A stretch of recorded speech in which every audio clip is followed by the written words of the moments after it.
Muy buenas noches, estimada comunidad jurídica. Nosotros somos B-Lawyer y el día de hoy estamos continuando el diplomado de Derecho Penal y Procesal Penal. Tenemos la presencia del doctor Freddy Valenzuela, quien es abogado especializado en la defensa penal de empresas, especialmente del sector minero, en el tema de usurpación, minería ilegal, problemas con el REINFO, hurto de mineral, accidentes laborales, etc. Además, tiene una sólida formación jurídica, pues ha estado más de 10 años. Además, se encuentra investigando temas vinculados al derecho procesal penal, es docente universitario de la materia de derecho procesal penal y argumentación jurídica, así como conferencista. Actualmente está enfocado en el litigio y defensa de personas jurídicas, así como en la investigación de temas vinculados al derecho minero, derecho procesal y argumentación jurídica. El tema del día de hoy es prueba de oficio en el proceso penal. Estimado doctor, le cedemos el uso de la palabra. Gracias, Tatiana, muy amable a B-Lawyer por la gentil invitación que se me ha formulado, también al ilustre Colegio de Abogados de Huánuco, que me permite esta noche, en un contexto difícil para nuestro país, abordar un tema que efectivamente ha generado mucho debate, sobre todo cuando entró en vigencia inicialmente el Código Procesal Penal allá por el 2006. Y si bien ya han transcurrido varios años desde que esta discusión se ha generado sobre si hay compatibilidad o no entre el sistema que ha asumido el Código Procesal Penal o el modelo que ha asumido este código con la prueba de oficio, o incluso algunos se animaban a manifestar que estábamos frente a un tema de la inconstitucionalidad de la prueba de oficio en la medida que vulneraba garantías constitucionales, como es el tema de la imparcialidad. De estos temas precisamente nos vamos a ocupar. He elaborado unas diapositivas que me permito compartir para justamente exponer aquellas ideas que a mi juicio son de gran relevancia tratar durante esta sesión. Así que empezamos a trabajar este punto.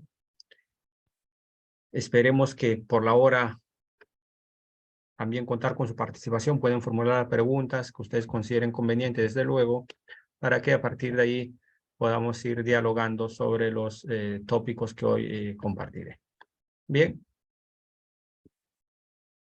Entonces, como iba afirmando, la prueba de oficio en el Código Procesal Penal de 2004 o en el proceso penal peruano, y repito, ha generado una discusión no desde ahora, ya desde hace muchos años. Existen dos posiciones claramente marcadas a favor y en contra de esta institución, y sin embargo, producto precisamente de esta discusión que aún a pesar del transcurso del tiempo está latente, corresponde pues manifestar o dar algunas ideas que puedan ayudar en su debate y sobre todo en conocer de alguna manera cuáles son estos argumentos que precisamente nos invitan a reflexionar sobre esta institución. ¿Okay? Básicamente el tema se generó, y hay todavía profesores como Alberto Binder que entienden que la prueba de oficio es algo que no compatibiliza con el modelo garantista acusatorio, con rasgos adversariales, que se ha asumido no solamente en el Perú, sino en la gran mayoría de los países latinoamericanos. Entonces, a partir de ahí se ha calificado justamente a la prueba de oficio como un rezago inquisitivo y que, por tanto, debe ser desterrado de un modelo acusatorio que habría adoptado el Código Procesal Penal del 2004. Además, a partir de la concepción de modelo acusatorio con rasgos adversariales, se afirma que el juez tiene un rol estrictamente pasivo y que, en consecuencia, no puede disponer la realización de ningún medio de prueba, porque ello implicaría precisamente que pierda su imparcialidad y, consecuentemente, pues, la decisión emitida carezca de justicia. Porque, como ustedes comprenderán, estimados doctores y doctoras, es esencial para que se pueda predicar de una decisión su justicia, que el juez que la emita sea totalmente imparcial. Es decir, ninguna decisión puede ser reputada como justa en los términos que manifiesta el profesor Michele Tarufo, si es que el órgano jurisdiccional no garantiza una imparcialidad. La imparcialidad, en consecuencia, es la base consustancial para garantizar la legitimidad de la decisión. Ninguna decisión, repito, puede ser legítima si viene de un órgano que no es imparcial. Y esto lo podemos graficar de manera muy sencilla en el mundial que actualmente se está jugando, ¿cierto? Imaginemos que un juez, un árbitro, en el partido que se juega mañana Croacia-Argentina, tenga una predilección por Messi o tenga un favoritismo por Argentina y sea justamente designado como árbitro. Sus decisiones van a estar sumamente, o van a ser sumamente cuestionadas en la medida de que justamente esa ausencia de imparcialidad va a determinar que sus decisiones al cobrar penales, al cobrar fouls o cobrar cualquier circunstancia que se dé durante el partido, carezca de legitimidad, porque justamente no garantizaría esa imparcialidad que en el caso de los árbitros incluso se estima que tiene que ser totalmente pasivo, ¿no?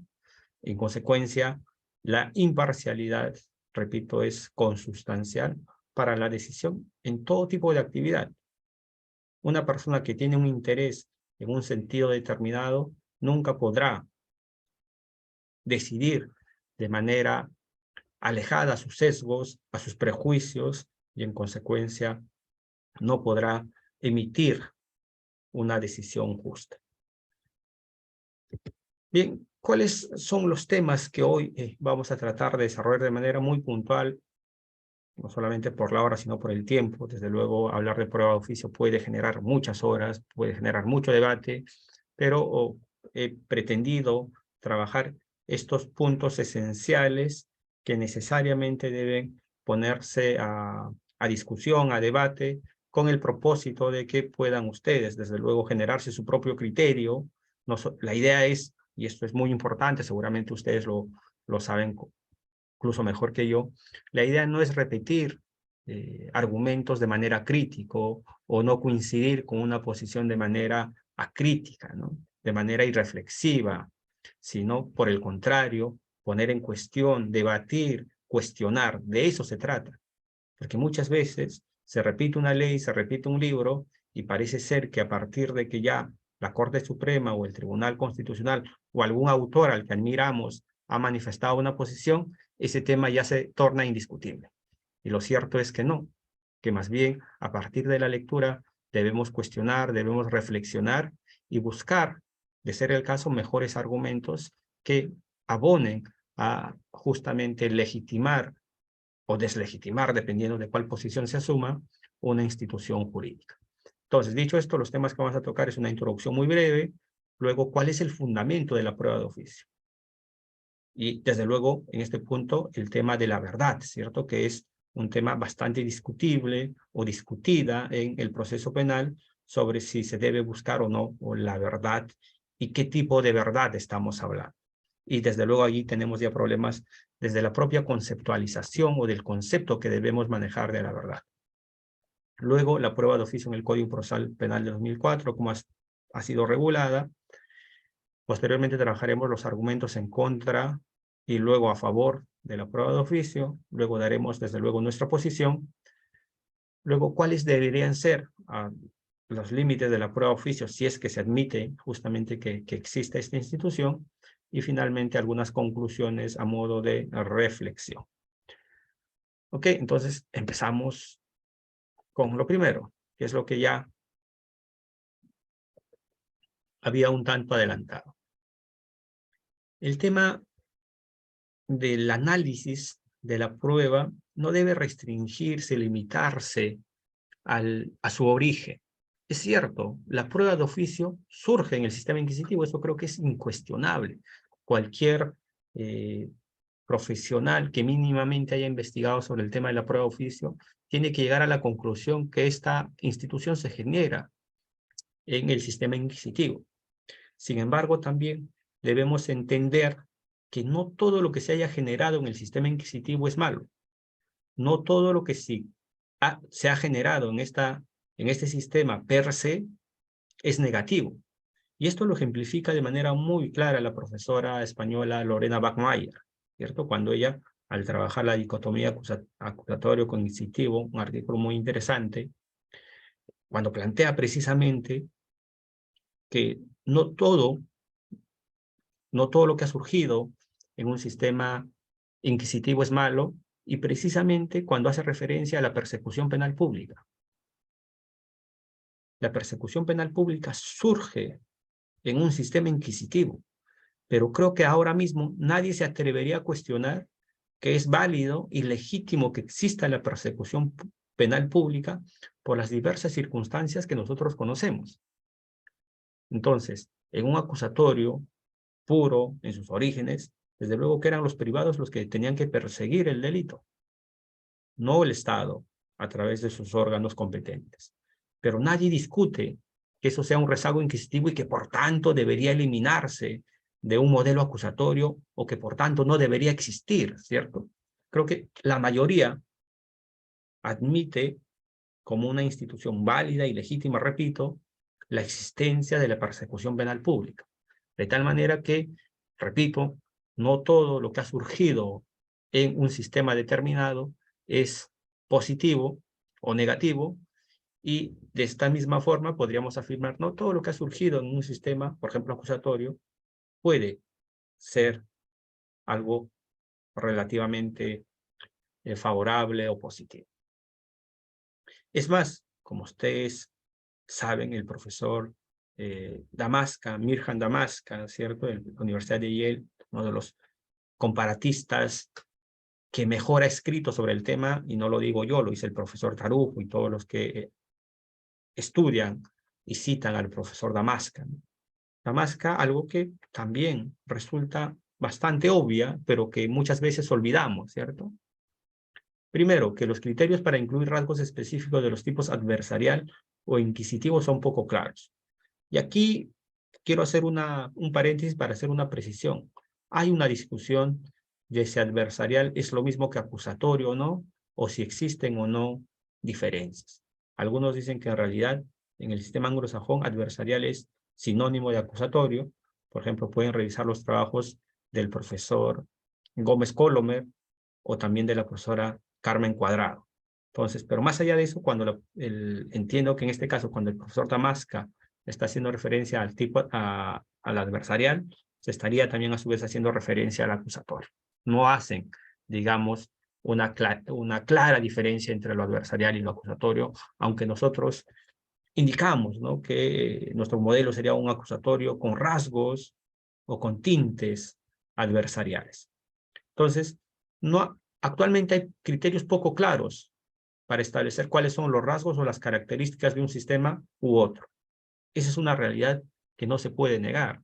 Es una realidad que lo manifiestan, repito, diversos especialistas en la materia. Entre ellos está Mirhan Damasca, pero también la profesora Carmen Cuadrado, Richard Vogler y muchos otros que han trabajado sobre este tema. ¿Okay? Luego, como segundo punto, tenemos que los sistemas procesales son inestables y están, desde luego, como el derecho evoluciona, el derecho no es algo pétreo, inalterable, inmodificable, sino que evoluciona. Es cierto, los sistemas procesales también están en constante cambio, los rasgos y las características como consecuencia también, así que es un tema que debemos evaluar, debemos analizar. Y un tercer criterio que debemos también tener en consideración es que pueden identificarse rasgos adversariales en Europa continental, es decir, los que asumimos el sistema o los que teníamos en su momento el sistema inquisitivo, así como se pueden encontrar rasgos inquisitivos o rezagos inquisitivos, si se quiere, algunas veces bastante visibles, afirma el profesor Damasca, en tierras angloamericanas. De tal manera que esto grafica de manera muy clara, estimados doctores, que no hay sistemas procesales puros, que no podemos limitarnos al origen para catalogar de malo o bueno a una institución. De tal manera que hay necesidad de profundizar en el análisis de cómo funciona una institución más allá de cómo ha surgido. la prueba de oficio y su fundamento. Es importante cuando uno analiza una institución, cuando analiza un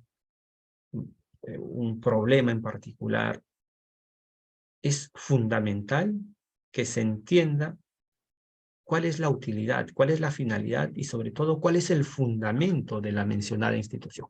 En este caso, de la prueba de oficio. Y es que si no se entiende cuál es el fundamento, desde luego que no se va a comprender su real importancia dentro de la práctica jurídica. Y se va a creer que, básicamente, siendo que es parte del sistema inquisitivo que vulnera la imparcialidad, ya se ha resuelto el problema. Y el problema persiste porque, repito, para evaluar a plenitud o con mayores elementos a una institución, se requiere necesariamente comprender cuál es el fundamento. Y en este caso es de manera muy concreta, y creo que todos los profesores que han trabajado sobre este tema lo saben con precisión. Y es el tema del descubrimiento de la verdad. El fundamento de la prueba de oficio está en consonancia con la finalidad que se persigue en un proceso penal. ¿Cuál es? Justamente descubrir la verdad, conocer con la mayor precisión posible qué es lo que ha ocurrido y sobre la base de ese conocimiento imponer la sanción correspondiente, es decir, aplicar la ley penal, que es una finalidad inmediata del proceso penal. La verdad, en consecuencia, sería, en términos del profesor argentino,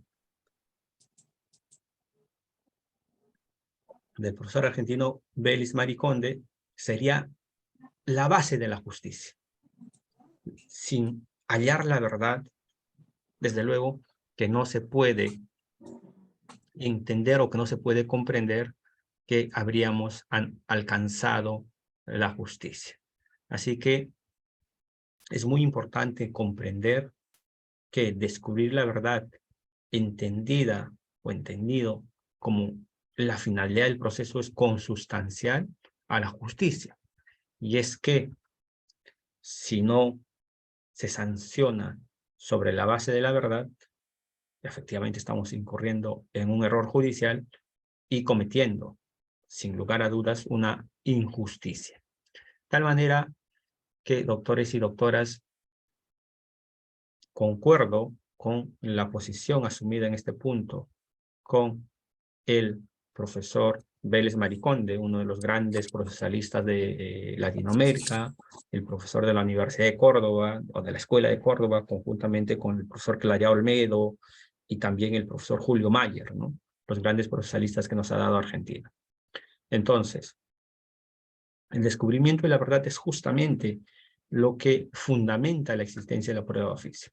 En otros términos, la prueba de oficio debe ser regulada precisamente porque va a coadyuvar con la finalidad del proceso penal o con una de las finalidades del proceso penal, cuál es precisamente la obtención o el descubrimiento de la verdad, entendida como un ideal regulativo en los términos del profesor Michele Tarufo, ¿no? No es que vamos a alcanzar o vamos a reconstruir la verdad en términos absolutos o precisos o exactos, tal como han ocurrido, pero debe ser un ideal que debemos perseguir.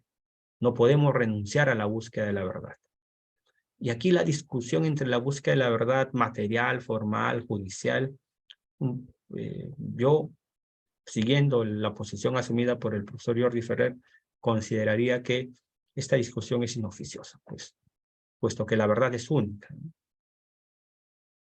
Lo único que demuestra la diferenciación, en todo caso, de verdad material, verdad formal, verdad jurídica o judicial, es reconocer el error judicial. Es decir, reconocer que efectivamente hay dificultades en algunos casos y que desde luego no se van a alcanzar a conocer con exactitud y que se puede, en todo caso, incurrir en error judicial. Por eso es que cobra importancia la posición que asume el profesor Tarufo como entendiendo a la verdad como un ideal regulativo. ¿Ok? No es que se está afirmando que necesariamente se tenga o que en todos los casos se va a hallar la verdad. ¿no? Se está estableciendo que es un ideal regulativo, algo que debe buscarse, que debe tratarse de encontrar. No es que de entrada digo, bueno, como yo no sé si voy a encontrar la verdad, mejor hablemos de una verdad formal, de una verdad procesal.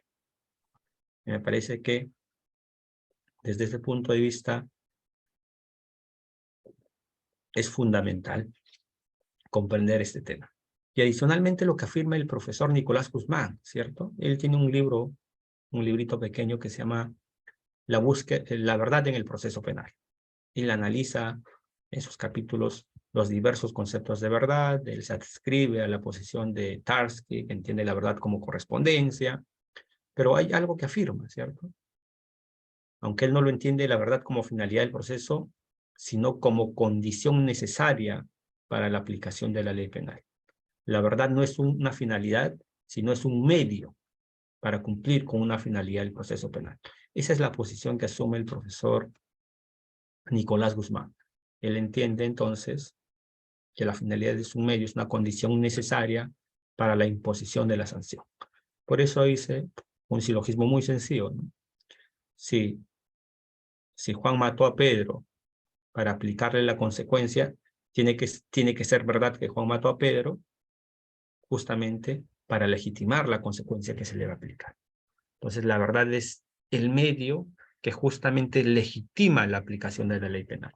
Si no se ha obtenido la verdad, en otros términos, no podría emitirse o decidirse en un sentido determinado.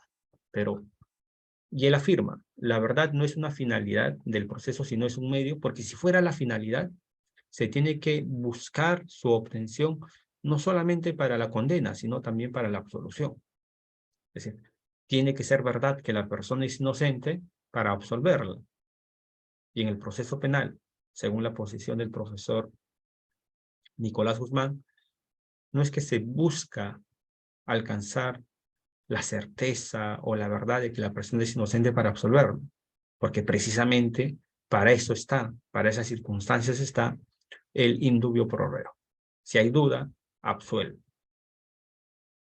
Pero si hay duda, nunca puedes condenar, porque allí sí te exigen como condición necesaria para condenar haber alcanzado la verdad. ¿Okay? Finalmente, en este punto, corresponde citar al profesor Mayer, ¿no? Julio Mayer, lamentablemente fallecido hace poco, el profesor argentino, quien entiende que la finalidad del proceso penal es no solo es la búsqueda de la verdad, sino que ello es un mérito. Y esto es lo importante de la afirmación del profesor Mayer, que reconoce que es un mérito del sistema inquisitivo. Es decir, no es una cosa negativa, sino es una cosa positiva que se le puede reconocer al sistema inquisitivo. Así como hay cosas malas que se deben indicar, pero también existen cosas positivas, y una de ellas justamente es la búsqueda de la verdad. Agrega desde luego el profesor Mayer que las reglas del proceso no son más un medio de lucha de intereses contrapuestos entre dos sujetos frente a un árbitro que decidirá quién es el vencedor, sino de lo que se trata es de buscar dentro del respeto de los derechos justiciables la verdad, la realidad de lo que ha ocurrido. Porque solo así, repito, se podrá condenar de manera legítima. Ahora, entender justamente que la verdad es un pilar o es una finalidad del proceso penal tiene como consecuencia directa con relación a la prueba de oficio lo siguiente: que no solo se busca solucionar el conflicto en el proceso penal, no solamente se busca componer el conflicto, sino que esta composición o esta resolución que se ha generado a partir de un caso debe realizarse sobre la base de la verdad de los hechos, y que en tal circunstancia debería, desde luego, admitirse la prueba de oficio. Y es que de lo contrario, si entendemos que solamente se busca resolver el conflicto y que el juez es un mero árbitro, entonces pues desde esa concepción de proceso que se tiene, es evidente que la conclusión sería que la prueba de oficio es innecesaria y que no cumple ningún papel relevante. Pero repito, si entendemos que el proceso penal está construido, está enfocado en averiguar la verdad, en descubrir la verdad como un ideal regulativo, lo cierto es que la prueba de oficio es imprescindible en aquellos casos excepcionales en los que se requieran. No es que la prueba de oficio se tiene que convertir en la regla y se tiene que producir en todos los casos, sino en aquellos supuestos en los que, por las circunstancias del caso, el juez tiene que recurrir a la prueba de oficio, no para suplir la negligencia de una de las partes, sino con la finalidad de encontrar mayores elementos, mayores datos que le permita precisamente resolver en un sentido determinado. La prueba de oficio en el Código Procesal Penal. Ustedes saben que se ha establecido como una regla el principio de aportación de partes, ¿no? Es decir, las partes son quienes... Que ver en la obligación de intervenir investigándolos y exponiéndolos. Por último, antes de terminar la sesión, dejo este mensaje: después de que se acabe el mensaje, terminen la sesión. Algún infiltrado, creo, por aquí, por favor. No sé si ya silenciar. Bueno, creo que ya ahora sí puedo continuar. Creo que una amenaza de Anonymous, por favor. Ya me asusté, ya no vayan a hackear mi cuenta. Bien, iba diciendo que la regla dentro de la lógica del Código Procesal Penal es el principio de aportación de partes. Y así normativamente está en el artículo 155, inciso 2. De tal manera que quien tiene el deber, la labor de ofrecer los medios de prueba durante el desarrollo del proceso penal en la etapa correspondiente son las partes. Pero excepcionalmente, como también comprendemos que por diversas circunstancias las partes pueden omitir o pueden considerar no relevante algún medio de prueba, pero que a partir de la actuación ya en el juicio de determinados medios de prueba, resulta que hay algo que sí resultaba o que sí era muy importante para el esclarecimiento del hecho delictivo. En esas circunstancias, el juez puede, por supuesto, acudir a la prueba de oficio. Y así lo reconoce el 155, inciso 3 del Código, como también el 385, inciso 2. Pero aquí lo que se está manifestando de manera muy clara es que podrá disponerse oficio o a pedido de parte la actuación de nuevos medios probatorios si en el curso del debate resultasen indispensables o manifiestamente útiles para esclarecer la verdad. Y además se hace la aclaración, ¿cierto? Porque si no, muchas veces los jueces podrían entender que pueden reemplazar a las partes o pueden tener un rol preponderante en el tema de los medios de prueba. Y no es así. Aquí el propio código establece que el juez penal cuidará de no reemplazar por este medio la actuación propia de las partes. De tal manera que está claro cuál es la regla y cuál es la excepción. Y eso es lo que debe cumplirse dentro de la práctica jurídica. Argumentos en contra de la prueba de oficio. Entre los que cuestionan la prueba de oficio se encuentran, por ejemplo, el profesor Luigi Ferraioli. Uno puede decir, bueno, si el profesor Luigi Ferraioli cuestiona la existencia de la prueba de oficio, debemos asumir como cierta la versión del profesor Luigi Ferraioli. O la posición también del profesor argentino Hauche, Eduardo Hauche, también. O la posición del profesor peruano de Trujillo, el profesor Jean Paul Taboada Pilco, que seguramente muchos de ustedes lo han escuchado en alguna conferencia, ¿no? Él es muy proactivo académicamente. También la profesora Ana Sumarriba, entre otros. Bien, ¿y cuáles son los argumentos que utilizan estos profesores para considerar que no debe existir en nuestro sistema la prueba de oficio? Primero, que es un rezago inquisitivo. Pues surge en este sistema en el que el juez tenía poderes ilimitados para actuar prueba. ¿Ok? Es decir, rezago inquisitivo y en qué momento surgió. Que es incompatible con el sistema acusatorio en el cual se requiere o se exige la presencia de un juez pasivo.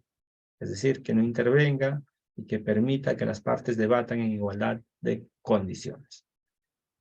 Además, que vulnera el principio de imparcialidad en la medida que, al ordenar la práctica de la prueba de oficio, el juez está tomando una posición para favorecer o perjudicar a una de las partes, y que consecuentemente esto implica la conculcación de la imparcialidad.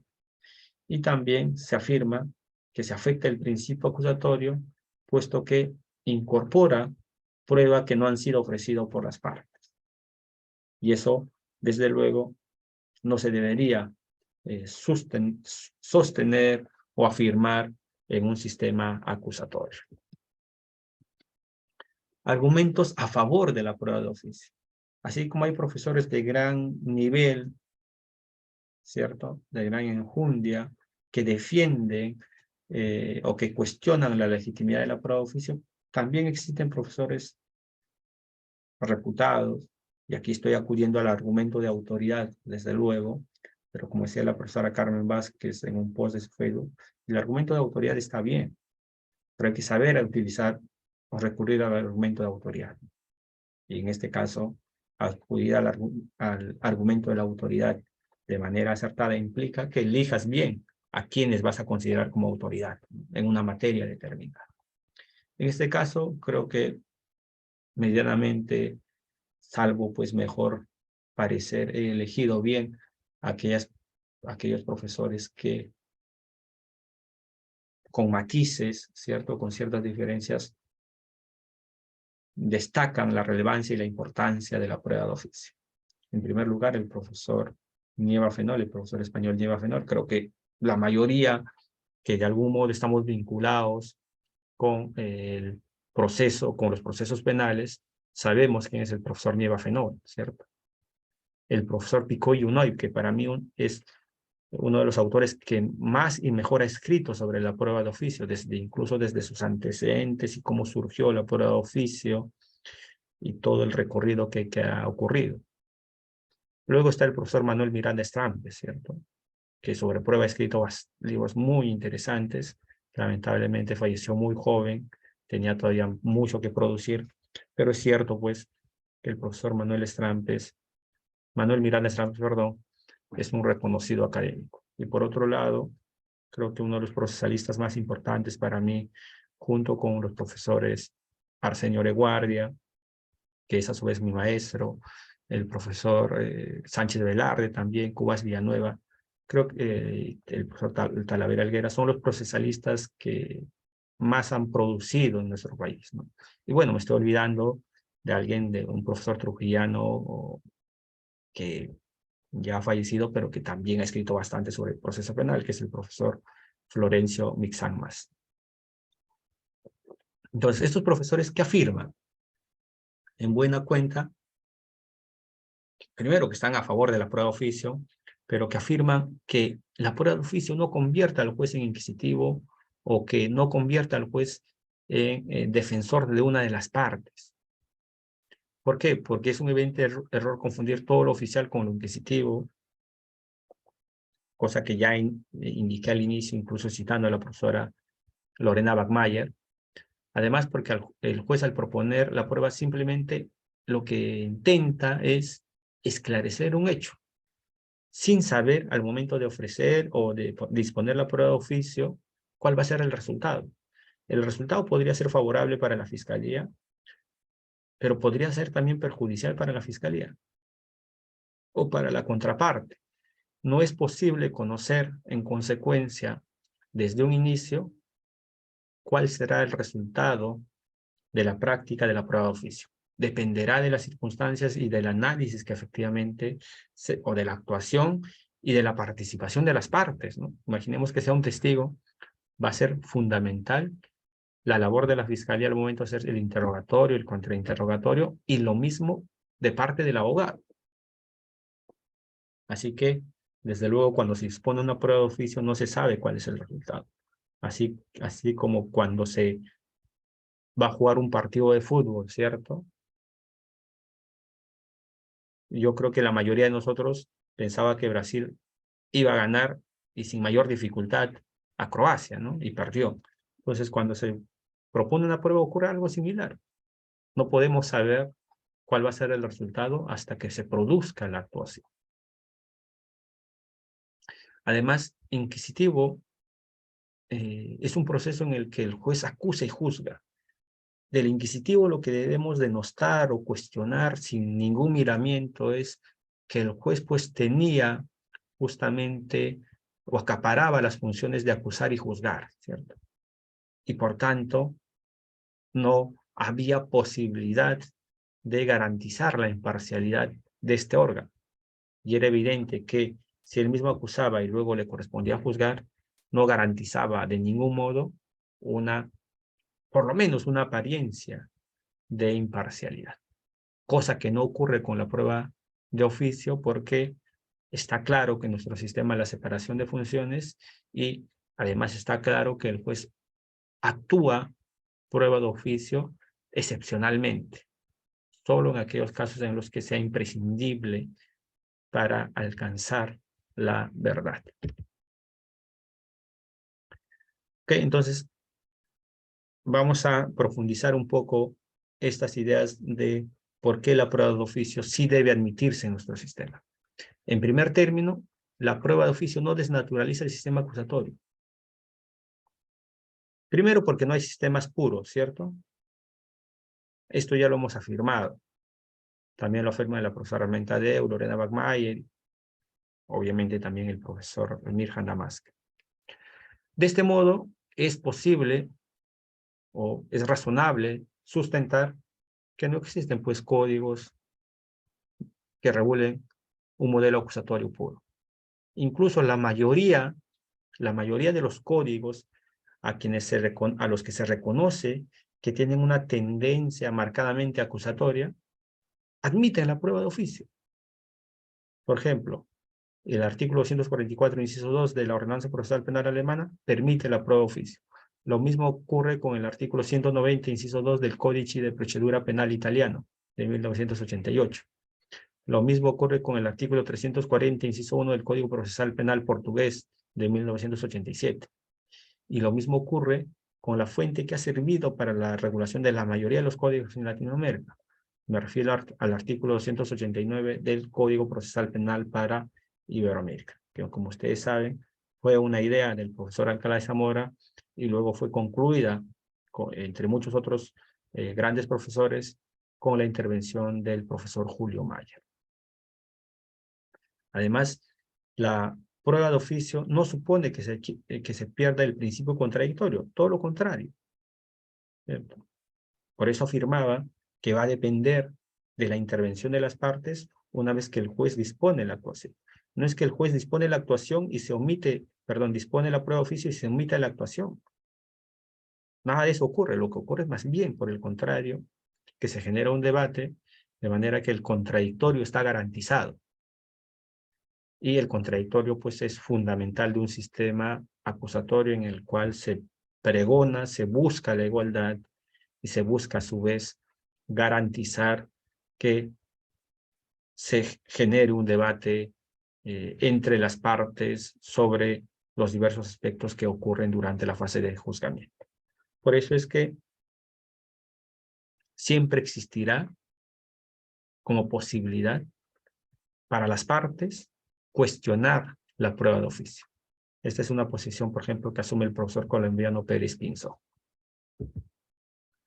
La prueba de oficio no afecta el principio acusatorio, ciertamente. Y es que el principio acusatorio básicamente determina que hay una separación de funciones, ¿cierto? Así como lo afirma el profesor Nieva Fenol. La prueba de oficio no puede afectar el sistema o el principio acusatorio, perdón, porque la incorporación de un medio de prueba de oficio por el juez no importa, no significa la modificación o la alteración del objeto del proceso penal. En concreto, en cuanto a los hechos que conforman el proceso. Esos hechos son inalterables y lo fija exclusiva y excluyentemente la Fiscalía. Y el juez no tiene ningún margen de posibilidad de modificar ese aspecto. El principio acusatorio, en consecuencia, lo que evita a partir de la separación de funciones es que el órgano jurisdiccional pueda modificar, alterar el aspecto vinculado al objeto del proceso penal. El elemento fáctico, ¿cierto? O el elemento objetivo vinculado con los hechos y el elemento subjetivo vinculado con la persona. De tal manera que no se puede afectar el principio acusatorio por cuanto no hay una alteración de los hechos, no hay una alteración de la distribución de roles. No es a su vez la prueba de oficio incompatible con la imparcialidad, en tanto que, como lo explicaba, al ordenar, al disponer la prueba de oficio, no se sabe cuál va a ser el resultado. El juez, en consecuencia, no está buscando favorecer a la víctima o favorecer al imputado o favorecer al fiscal. Está simplemente comprometiéndose con la búsqueda de la verdad y entiende que la actuación de esa prueba de oficio es consustancial para alcanzar esta verdad y que en consecuencia, sin ni siquiera, y este es un escenario ideal por supuesto, sin ni siquiera pensar si esto va a favorecer a la posición A o B, a la hipótesis de la fiscalía o a la hipótesis alternativa planteada por la defensa, en realidad el juez la dispone y luego ya su actuación determinará cuál va a ser el sentido, cuál va a ser el resultado de esa actuación probatoria. Además, esto es algo sobre el cual llama la atención el profesor Picuyo Noy, ¿cierto? Sí. Resultaría paradójico que se proclame que el juez civil deba tener facultades probatorias, porque en la vía civil sí en la mayoría de los códigos está y no se discute que se vulnera el principio acusatorio, se vulnera la imparcialidad. Incluso hay un pleno casatorio, creo, de algunos años en materia civil, que se ocupa de este tema, ¿cierto? Y la mayoría, digamos, de los autores, al menos que yo he visto en la discusión del pleno, estaban postulando que efectivamente sí debería admitirse la prueba de oficio en el proceso civil. Entonces, si el juez civil debe tener facultades probatorias y aún así disponer o afirmar que el juez es imparcial y que el juez penal debe ser absolutamente pasivo en sentido contrario para no ser parcial, parece una situación paradójica, ¿no? ¿Sí? En el proceso penal se buscaría regular mayores garantías para el esclarecimiento del hecho delictivo, por tanto, se permite la prueba de oficio, mientras que en el proceso penal se busca la pasividad del juez con esa idea de que se está garantizando la imparcialidad. En cualquier caso, la prueba de oficio, sea en la vía civil o en la vía penal o en cualquier vía, si entendemos que vulnera la imparcialidad, debe vulnerar en cualquiera de estas especialidades, no solamente en la penal, ¿cierto? Y eso es lo paradójico sobre el cual llama la atención el profesor Picuyo Noy. Nuestra posición. La regulación de la prueba de oficio en un determinado ordenamiento jurídico es imprescindible y necesario desde nuestra perspectiva. ¿Para qué? Como hemos dicho, para esclarecer de mejor manera el hecho delictivo. Es que no debemos entender que el hecho delictivo debe esclarecerse de cualquier manera y que sobre la base de eso debe absolverse o condenarse, sino que la idea es disminuir en un sentido o en otro, es decir, para favorecer al condenado, para perjudicarlo. La idea es disminuir en la medida de lo posible los errores judiciales. Partimos desde luego que errores judiciales van a existir. Es imposible que no existan errores judiciales.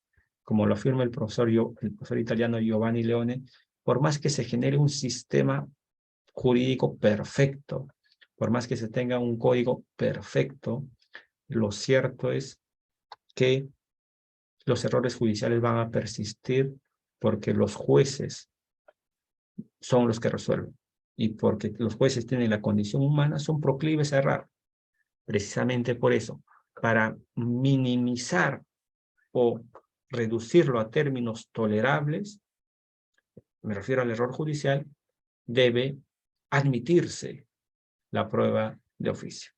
Y es que además, como seguramente ya han podido comprender a partir de lo que he manifestado, el juez no es un mero árbitro, no es un sujeto pasivo que simplemente se va a limitar a levantar la mano de las partes diciendo, este ganó y este perdió. No es esa la labor del juez.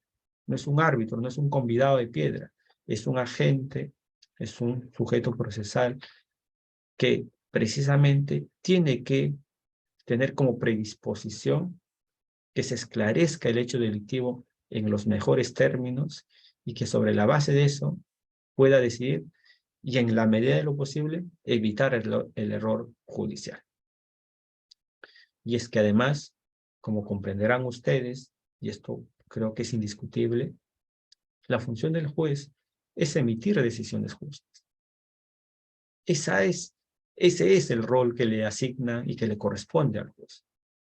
Por tanto, debe buscar evitar, repito, en lo posible, incurrir en errores judiciales. Y si para eso tiene que recurrir a la prueba de oficio, pues bienvenido sea, ¿cierto? Si la prueba de oficio va a reducir los errores judiciales, ¿por qué no aceptar que esté en nuestro ordenamiento jurídico?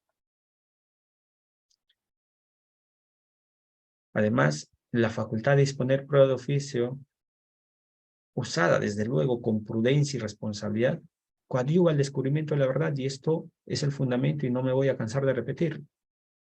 La prueba de oficio está enfocada en el debido esclarecimiento del hecho delictivo y con ello emitir decisiones justas, porque, como afirma el profesor Michele Torufo, 3 elementos son esenciales para hablar de una decisión justa: que se descubra mínimamente con cierta claridad la verdad de los hechos, que se haga una interpretación adecuada de una disposición legal, y 3, que se respete el debido proceso. La conjunción de estos 3 elementos va a determinar que estamos ante una decisión justa. Y por eso, si solamente nos concentramos en el proceso justo, es decir, en el debido proceso, y nos concentramos en aplicar o interpretar la ley de manera correcta, y olvidamos el descubrimiento de la realidad de los hechos, estaríamos pues prácticamente aceptando o validando los errores judiciales. Por eso es que, insisto, la búsqueda de la verdad o el descubrimiento de la verdad es condición necesaria para que una decisión sea considerada, sea reputada como justa. Ok, esto ya lo he explicado y ahora me voy a concentrar para ir terminando ya por el tema de la hora en el tema de los límites a la prueba de oficio. Es cierto, la prueba de oficio tiene que ser utilizada con prudencia, con responsabilidad, y en aquellos casos que sean estrictamente necesarios, y el juez no debe disponerla de manera injustificada. En otros términos, a mi juicio, el juez debe motivar, debe brindar y proporcionar cuáles son las razones que determinan justamente la necesidad de acudir a la prueba de oficio. No es que deba ser un mero capricho, una mera discrecionalidad del juez acudir a la prueba de oficio, sino que tiene que justificar. Como toda decisión tiene que estar justificada. No puede ser en ningún modo arbitrario.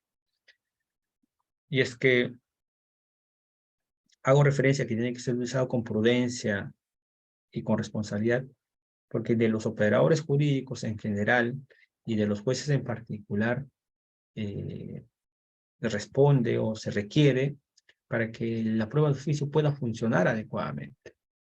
Por eso es que, como dice el profesor Carneluti, a veces es mejor tener jueces buenos y códigos malos que códigos buenos y jueces malos, ¿cierto? Entonces, bajo este parámetro debemos establecer ciertamente los límites. Y estos límites lo he establecido basándome principalmente en los trabajos de los profesores Picó y Unoy, Nieva Fenol y Miranda Estrambes. Primero, la prueba de oficio no debe modificar el objeto del proceso, ¿cierto? De hecho, ni su elemento objetivo ni su elemento subjetivo. No lo puede modificar. Los hechos establecidos son exclusivamente responsabilidad de la Fiscalía. El juez, por más que pueda tener su conocimiento privado, pueda escuchar a un testigo que diga, bueno, es que los hechos no eran así, si no eran así, en realidad el juez no puede alterar esos hechos. Hay una vinculación inexorablemente absoluta del juez a los hechos fijados por la Fiscalía. Esto es una primera limitación. La segunda limitación: el juez no puede disponer la práctica de la prueba de oficio cuando a la luz de la actuación probatoria sea evidente que hay una carencia o ausencia manifiesta de las pruebas practicadas. Es decir, si el juez advierte a partir de la actuación probatoria realizada que hay una ausencia, una carencia, hay una orfandad de pruebas practicadas, entonces allí resulta evidente que no debe recurrir a la prueba de oficio, que actúa como prueba complementaria. De tal manera que si no hay esa mínima actividad probatoria en instancia de las partes procesales, entonces lo que corresponde es no acudir a la prueba de oficio, sino por el contrario, absolver precisamente por insuficiencia probatoria. Eso es lo que debe prevalecer. Solo si hay una mínima base, una base razonable de actuación probatoria, y que en ese contexto el juez advierta la necesidad de disponer o que se practique una prueba de oficio, entonces ahí sí. Pero repito, cuando exista esa base. Si esa base no existe, pues lo que corresponde es la absolución. El juez, al disponer la prueba de oficio, debe respetar de modo irrestricto el principio de contradicción y el derecho de defensa. Creo que esto ya es una obviedad, ¿cierto? Y lo hemos manifestado. El juez dispone la prueba de oficio, dispone que se actúe de prueba de oficio, pero eso no implica que el juez está legitimado para no garantizar derechos fundamentales, para relajar o flexibilizar derechos fundamentales. Todo lo contrario, con mayor razón, cuando está disponiendo algo excepcional como la prueba de oficio, se debe otorgar a las partes mayor posibilidades de debatir, mayor posibilidades de ejercer defensa, para que sobre la base de esa circunstancia pueda legitimarse precisamente la actuación probatoria de oficio. Entonces, contradicción y derecho de defensa son consustanciales para que se pueda garantizar la existencia legítima de la prueba de oficio. Luego tenemos la necesidad de la actuación probatoria de oficio debe surgir, ojo, como consecuencia de los debates suscitados durante el juicio oral. No puede ser que se disponga prueba de oficio porque el juez, a través de su conocimiento privado, porque un amigo, un compañero, un colega, o porque ha visto en los medios de comunicación, dice, no, me parece que por ejemplo, Panorama ha sacado un reportaje, y en el reportaje se dice, ok, yo como juez voy a disponer de oficio que se convoque al testigo que apareció en Panorama. ¿Por qué? Porque eso no ha ocurrido, no ha surgido del debate probatorio, del desarrollo del juzgamiento, sino se ha dado fuera del proceso y por tanto no puede recurrirse o emplearse en esos casos como prueba de oficio. Se podría utilizar como prueba nueva porque recién surgió, que ya es otro supuesto. Y la prueba de oficio solo puede ser acordada cuando ya se haya finalizado la práctica de las pruebas aportadas por las partes. No se puede disponer al inicio, al medio, sino cuando ya la actuación de las partes o de las pruebas ofrecidas por las partes ha concluido, entonces ahí el juez podría, dependiendo del caso, disponer la actuación de una prueba de oficio. Conclusiones, estimados doctores y doctoras, para ya no cansarlos, es, primero, que la distinción entre el sistema inquisitivo y el sistema acusatorio es claramente insuficiente para determinar si la prueba de oficio debe existir o no en nuestro sistema jurídico. Repito, las características del sistema acusatorio, el sistema inquisitivo o adversarial son insuficientes para establecer la necesidad o no de la existencia de una determinada institución, como en este caso de la prueba de oficio. De tal manera que ni la provisión de la prueba de oficio, ni su admisión, ojo, porque es una opción de política legislativa, ¿no? Y aquí la Corte Constitucional de Colombia hace bien en decir ni la prohibición de la prueba de oficio, ni su incorporación o admisión es inconstitucional. O sea, si el Estado peruano, si el legislador peruano en el Código Procesal Penal no hubiese regulado la prueba de oficio, tampoco podríamos estar diciendo que hay una inconstitucionalidad, porque estaría dentro del marco de la discrecionalidad o de la política legislativa esa decisión de admitir o no la prueba de oficio. ¿Ok? Entonces, la inconstitucionalidad no se establece en función de si se ha admitido o se ha rechazado la prueba de oficio. Lo que importa es cuál es la opción legislativa que se asume. Y en el caso de nuestro país es claro a partir de los artículos 155 y 358, ¿cierto? Que admite la prueba de oficio. Sí, perdón, 385, inciso 2. Nuestro Código Procesal Penal, nuestro legislador ha asumido una posición. Eso no determina que esta institución sea inconstitucional. Todo lo contrario, a mi juicio, más bien permite el descubrimiento de la verdad y, por tanto, coadyuva la emisión de decisiones justas. En el proceso penal, consecuentemente, no puede obviarse la búsqueda de la verdad. Es imprescindible que se comprenda que el proceso penal no es un concurso, no es una competencia donde hay un árbitro y el árbitro finalmente va a decir, ganó la fiscalía, ganó la defensa, sino de lo que se trata es, justamente por eso se ha regulado la persecución penal pública, el principio de legalidad y todas las garantías, de lo que se trata es condenar a la persona únicamente cuando se ha descubierto la verdad de que esta persona es en efecto responsable y se ha establecido a través de la actuación probatoria. Entonces, la actuación probatoria tiene como finalidad el descubrimiento de la verdad y a su vez el descubrimiento de la verdad es una finalidad en sí misma del proceso penal. Y es que hay algo, es un valor al que no debemos renunciar en ningún caso. Debemos tener la voluntad firme de entender que la limitación de las libertades o la limitación de derechos fundamentales deben producir únicamente cuando así, a partir de la actuación probatoria, se ha establecido con un estándar de más allá de toda duda razonable. No se puede, en consecuencia, relajar garantías y decir la verdad no importa, a mí lo que me importa es que me den la razón y que con eso ya yo me doy por bien servido. No, de lo que se trata es, repito, de hacer justicia y para eso es que se ha generado el proceso. Es cierto que la prueba de oficio no puede favorecer ni perjudicar la posición de las partes.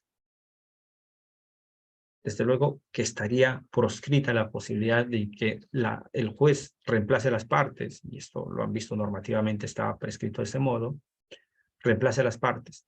Por eso es que justamente hay la necesidad de establecer determinados límites que se están haciendo jurisprudencialmente. Hay diversas casaciones sobre la prueba de oficio y se están estableciendo ahí los límites. El juez no debe ser un sujeto pasivo, debe actuar cuando corresponda con el propósito, con la finalidad del esclarecimiento del hecho. Así que doctores, doctoras, les agradezco su gentil atención. Estas son algunas ideas que he considerado conveniente compartir con ustedes y ahora me pongo a vuestra disposición por si hubiese preguntas, cuestionamientos, críticas a las ideas que he manifestado ahora. Muchas gracias.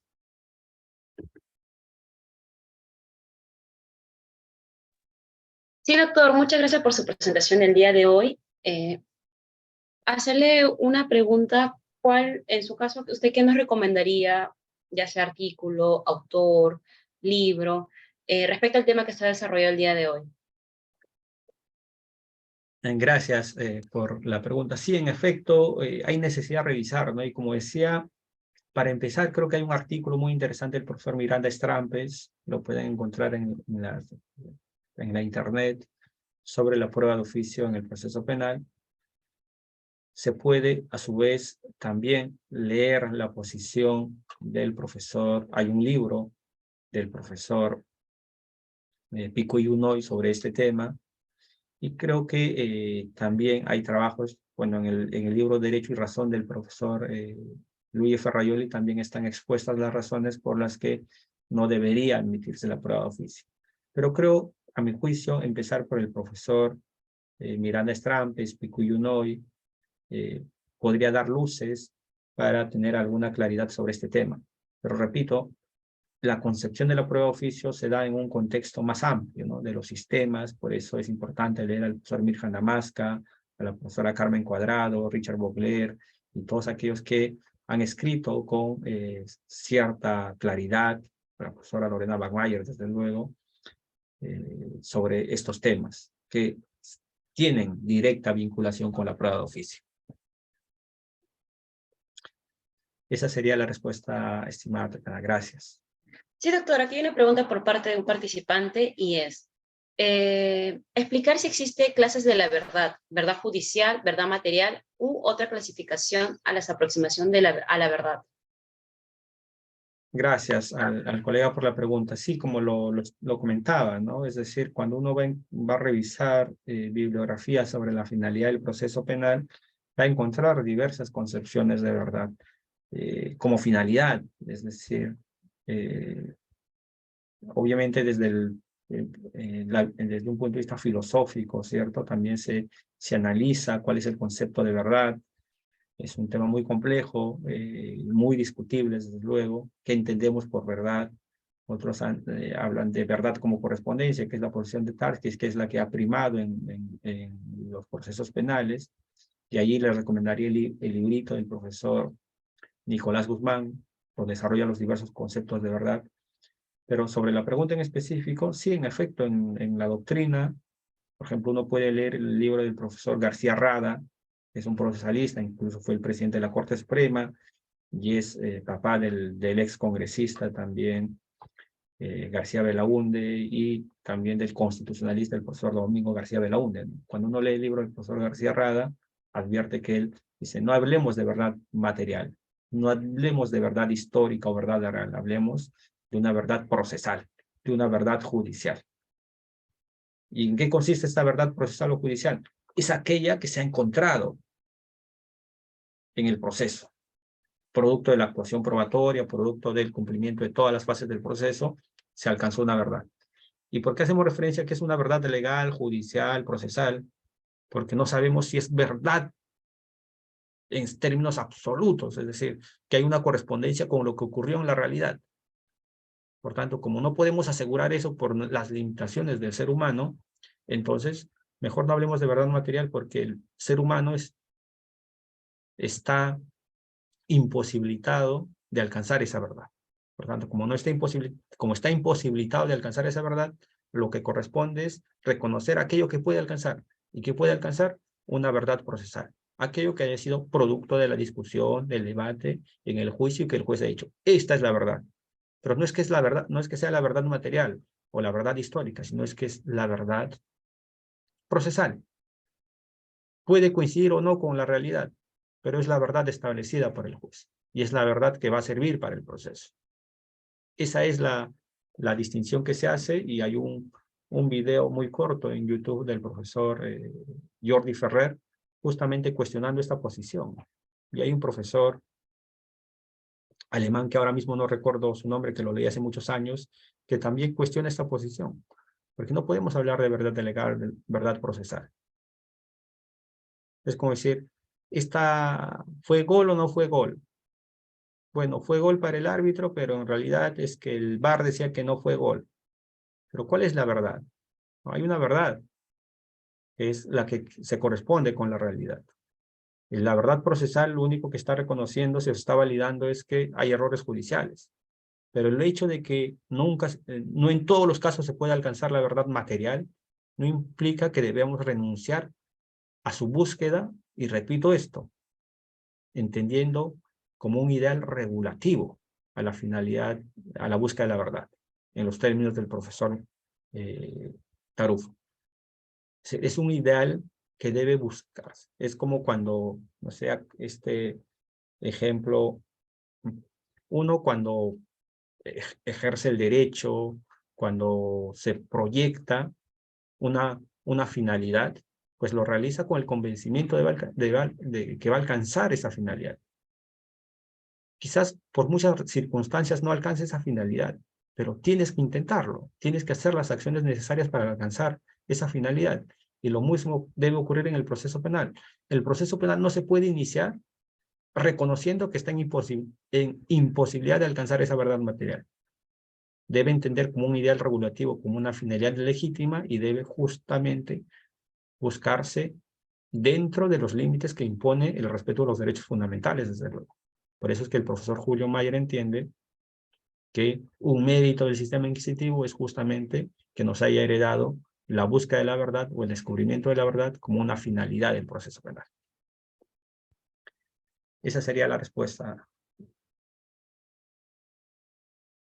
Sí, doctor, muchas gracias por responder las dudas. De parte de Bill Oyer, agradecerle y esperamos contar con su presencia en próximos eventos. Muchas gracias. No, gracias a ustedes por la invitación y seguir incentivándolos a hacer eventos de este tipo porque permite reflexionar e intercambiar ideas con diversos profesionales, abogados, fiscales, jueces, estudiantes y, desde luego, la reflexión en un contexto de nuestro país que muchas veces adoptamos decisiones irreflexivas, como ya muchos saben a qué decisión me refiero. Es muy importante seguir reflexionando. Así que nada, les agradezco a ustedes y seguramente en otra oportunidad volveremos a coincidir. Muchas gracias. Hasta luego, doctor. Buenas noches. Hasta luego. Buenas noches.